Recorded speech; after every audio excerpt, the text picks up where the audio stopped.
Ukraine-Russia crisis. What to know as diplomacy steps up. Diplomatic efforts to head off what U.S. officials have warned could be an imminent Russian attack on Ukraine are going into a new round on Monday as Germany's chancellor heads for Kiev.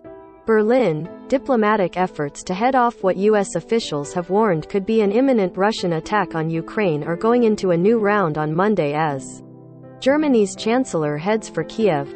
Over the weekend, some airlines cancelled flights to the Ukrainian capital and troops there unloaded new shipments of weapons from NATO members Sunday, as its presidents ought to project confidence in the face of U.S. warnings of possible invasion within days. As political leaders look for a way to diffuse spiraling tensions, Ukraine's ambassador to Britain clarified comments appearing to suggest that his country could consider dropping its ambition to join NATO to avoid war with Russia. Here's a look at what is happening where and why. What is the German leader bringing? German Chancellor Olaf Scholz's first visit to Kiev since taking office in December comes before his first visit to Moscow on Tuesday. It's part of a flurry of in-person and remote diplomacy by Western leaders. Scholz is taking a message of solidarity to Ukrainian President Volodymyr Zelensky after criticism of Germany for its refusal to join some allies in sending lethal weapons to the country.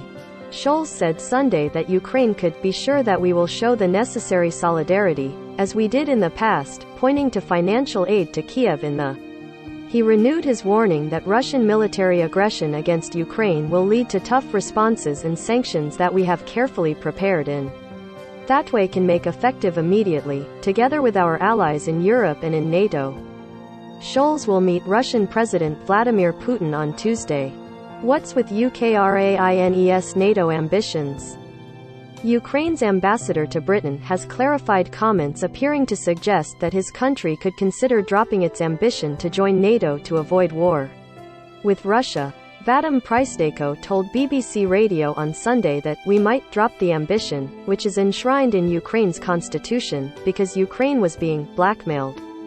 What I'm saying here is that we are flexible, trying to find the best way out, the ambassador said. If we have to go through some serious concessions, that's something we might do. On Monday, Prystaiko said there had been a misunderstanding. He said that to avoid war we are ready for many concessions. But it has nothing to do with NATO, which is enshrined in the Constitution, he said. How is Ukraine's president faring? Zelensky was elected as president in a landslide victory in 2019.